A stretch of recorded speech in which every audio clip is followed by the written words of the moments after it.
Buongiorno a tutti, bentornati sul canale, benvenuti ai nuovi iscritti. Vi volevo come al solito ringraziare tantissimo per il vostro supporto. Vi sono piaciute tantissimo le ricette di Natale, quella delle pizzette, e vi è piaciuto anche il video sul confronto dei panettoni. Abbiamo avuto tanti spunti di conversazione sotto al video, sono molto contenta, anzi continuate a farmi domande, se avete qualche dubbio, senza problemi. Io sono felicissima di questa interazione, e quello che andremo a fare oggi è una ricetta tipica napoletana, ma che non è una ricetta che ha origini napoletane, ed è il babà. Come si dice a Napoli, il babà è una cosa seria. Io ho origini del sud, e quindi quello che andremo a fare oggi è la ricetta del babà fatto con la planetaria. Allora, il babà non ha origini napoletane, anche se è stata praticamente adottata come ricetta, è una ricetta polacca. Infatti il babà ha origini, poi lo so, non mi scrivete sotto, il babà è napoletano, lo sappiamo, il babà è stato adottato dai napoletani ed è campano, ma non lo hanno inventato loro. È una ricetta di origini polacche che è stata poi importata dalla Francia, e in ultimo i nostri pasticceri, cuochi che venivano inviati in Francia per carpire i segreti della cucina francese, l'hanno perfezionata e adottata come ricetta napoletana, e quindi noi lo andiamo a fare oggi. Faremo l'impasto con planetaria, si può fare anche con lo sbattitore elettrico. Quello di cui avremo bisogno sono stampini per i babà, ma se non avete questo potete tranquillamente utilizzare lo stampo della ciambella per farne uno grande, o altrimenti, se siete agli inizi ovviamente e non volete comprare questi stampini, giustamente potete tranquillamente utilizzare gli stampi dei muffin e stare ovviamente attenti a avere alcune accortezze. Quindi stampi, questi, mi raccomando, lo stampo deve essere così, quindi stondato ai bordi, in modo da non tagliare il babà. Questo o quello a ciambella. Ancora alcune accortezze da avere se siete alle prime armi. Se fate un impasto in planetaria, l'impasto del babà non è una cosa semplice. Bisogna avere delle accortezze, come utilizzare tutti gli ingredienti molto freddi da frigo, quindi uova freddissime. E io utilizzerò anche la ciotola della planetaria e gancio e foglia freddi da frigo. Quindi io vi consiglio di posizionare tutto in frigo dal giorno prima alla sera prima. Ovviamente, se non potete, vi risulterà più difficile fare questo impasto. Poi, ovviamente, una volta che ci avete preso la mano, come in tutte le cose, vi verrà più semplice. Ognuno poi trova la sua quadra. Quella che andremo a fare oggi è la ricetta del maestro Iginio Massari, e procediamo. Mettiamo in planetaria farina, sale, miele. Aggiungiamo il burro.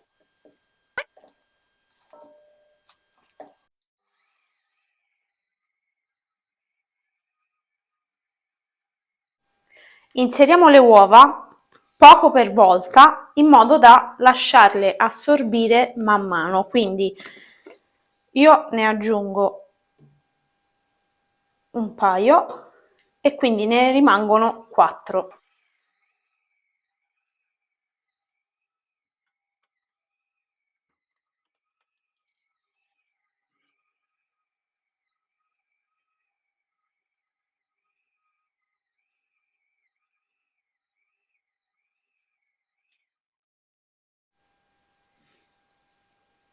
Inseriamo il lievito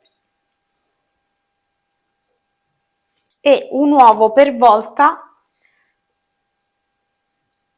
quando l'impasto è asciutto, in maniera da farlo assorbire.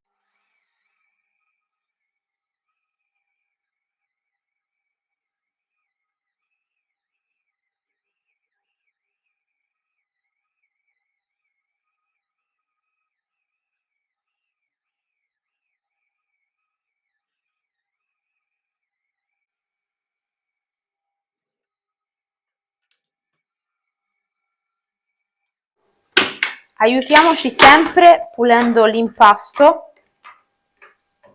dalla foglia e dai laterali, in modo che tutto venga assorbito completamente e in maniera omogenea.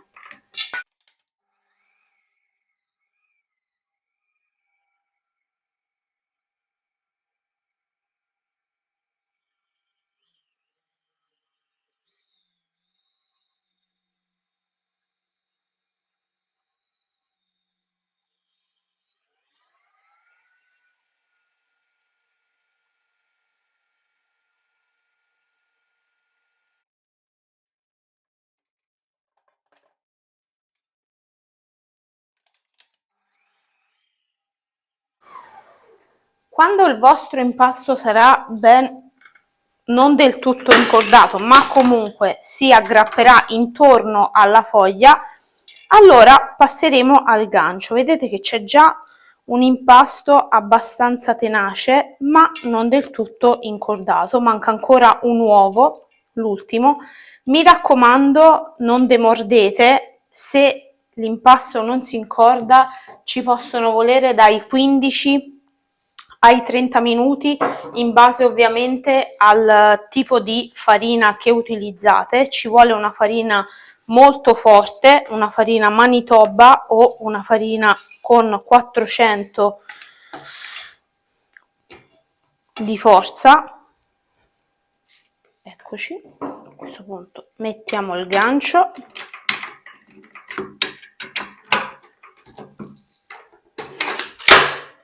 e partiamo. Vedete?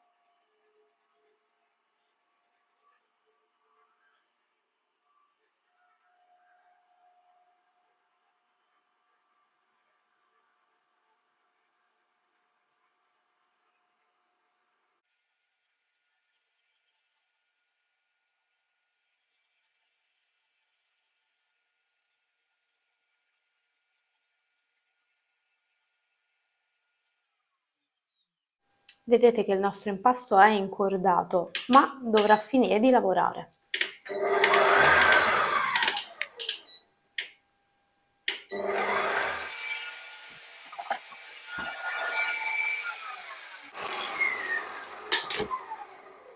Puliamo sempre l'impasto laterale in modo da aiutare, perché siamo sempre di fronte a delle operazioni meccaniche e quindi ovviamente le macchine non sono perfette.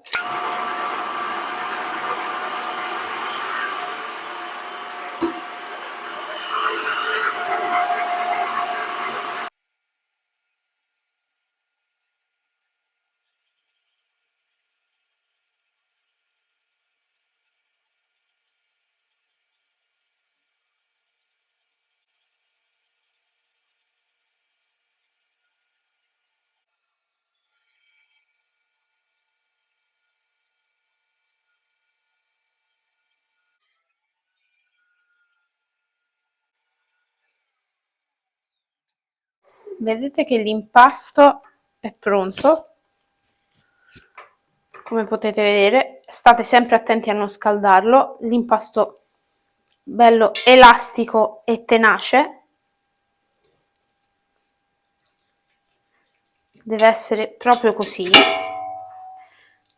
Non demordete se vedete appunto che non riuscite ad incordare.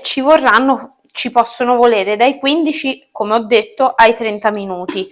Ovviamente se non avete la planetaria potete farlo con lo sbattitore, oppure come facevano le nostre nonne, ma in quel caso vi dovete dotare di tanta pazienza e fare proprio questo movimento con le mani per dare tenacità all'impasto. È molto faticoso farlo a mano, però tutto si può fare. Se lo facevano prima si può fare, però ecco, a questo punto io lo metto sul banco ad asciugare 10 minuti. Vedete che l'impasto è elastico ma tenace. Ed è così che deve essere. Lo lascio 10 minuti sul banco ad asciugare e poi lo metto in una ciotola fino al raddoppio. 10 minuti.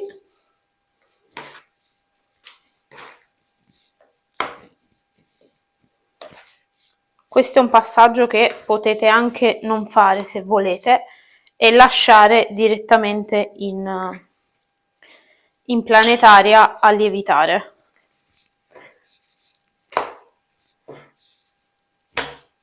Via, lo buttiamo dentro nella nostra ciotola, lo copriamo e lo lasciamo lievitare fino al raddoppio. Ci vorranno un'oretta e mezzo barra 2, dipende dalla temperatura che avete in casa. Passata un'ora e mezzo, nel mio caso, l'impasto si presenta così, ben lievitato come potete vedere, e adesso passiamo ad imburrare gli stampini e a mettere l'impasto all'interno. Come vi ho già detto, gli stampini ideali sarebbero questi, con il bordo stondato, che sono proprio quelli originali, ma se avete uno stampo del genere, ovviamente non così piccolo perché per questo impasto è troppo piccolo, va benissimo lo stesso, di quelli con il buco, per fare il classico babà familiare, diciamo, da tagliare a fette. Allora, potete sia utilizzare lo spray in questo modo, o altrimenti imburrare in quest'altro modo. Mi raccomando, imburrate bene anche i bordi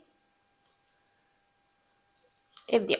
Questi sono i nostri stampi, questo è il nostro impasto.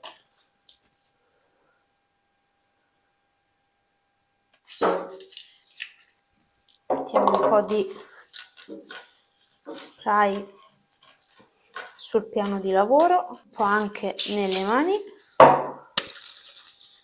e lo stacchiamo.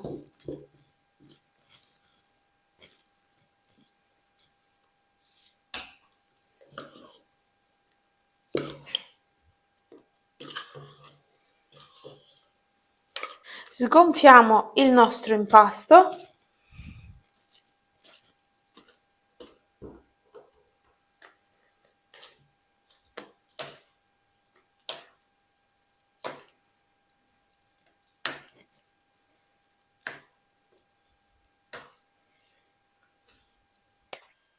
A questo punto abbiamo due vie per indirizzare l'impasto negli stampini, che vanno riempiti sempre per non più di un terzo. Ci sono vari tipi di mozzatura, si può fare in questo modo o altrimenti facciamo i panetti.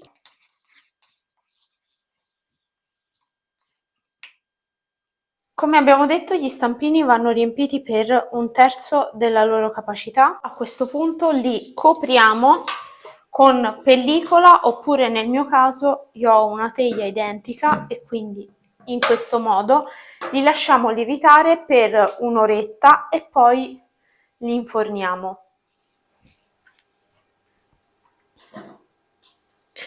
I nostri babà sono lievitati, ovviamente io non li inforno tutti allo stesso livello di lievitazione perché non ho messo la stessa quantità in ognuno, ma poco importa, ovviamente, non siamo pasticceri, è una produzione casalinga, ci accontentiamo del risultato.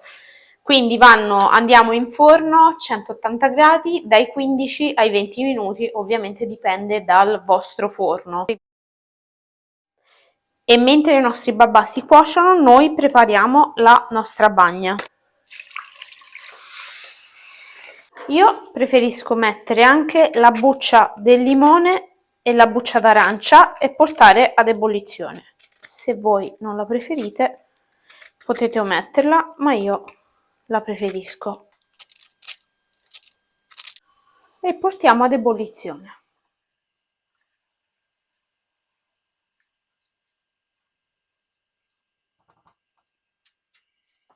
Trascorsi 2 minuti spegniamo e lasciamo raffreddare. Attendiamo che il nostro sciroppo si intiepidisca, togliamo le nostre bucce e aggiungiamo il rum, ma solo una volta che avrà raggiunto i 40 gradi. Se aggiungiamo il rum che lo sciroppo è troppo caldo, l'alcol evaporerà.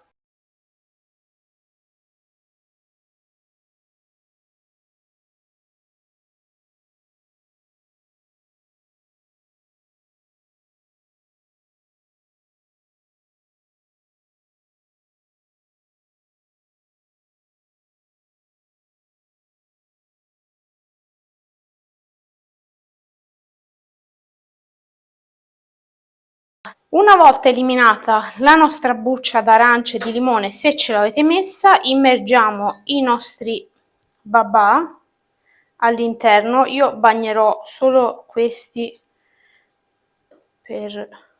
come dimostrazione. Mi raccomando, non abbiate paura, perché se avete fatto una buona maglia glutinica si inzupperanno senza rompersi. Guardate, si strizzano ma non si rompono.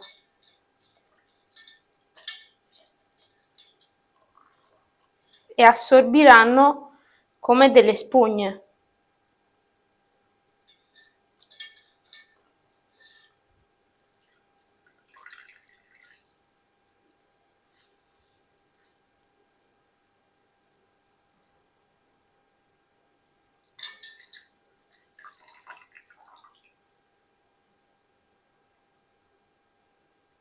Li lasciamo qui asciugare. Sono praticamente delle spugne. Sono come delle spugne. Assorbono ed eccoli i nostri babà. Come ho detto, non abbiate paura di bagnarli, non ci sono di strizzarli, di maltrattarli, perché sono fatti apposta. Anche lo sciroppo potete conservarlo in una bottiglina chiusa all'interno del frigo.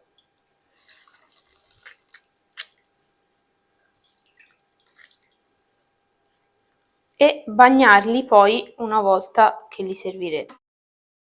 Eccoli qua, i nostri babà sono pronti, sono sofficissimi, è una ricetta davvero eccezionale quella del maestro. Ovviamente se è la prima volta che li fate troverete un po' di difficoltà, spero di essere stata il più chiaro possibile nella spiegazione. Se avete domande, dubbi, mi raccomando non esitate a contattarmi sia sotto nei commenti che su Instagram o Facebook, non vi preoccupate, adoro l'interazione con tutti voi. Questo Natale mi avete fatto tanti complimenti, tanti di voi mi hanno scritto che anche se non rifanno le ricette, mi piace il modo in cui le spiego, grazie mille. E niente, mi raccomando, se il video vi è piaciuto lasciate un like, iscrivetevi al canale, condividetelo con i vostri amici o con chi volete che rifaccia questi gioiellini. E niente, se avete appunto domande, richieste particolari, se volete qualche video in particolare, scrivetemelo sotto nei commenti e noi ci vediamo al prossimo video. Ciao!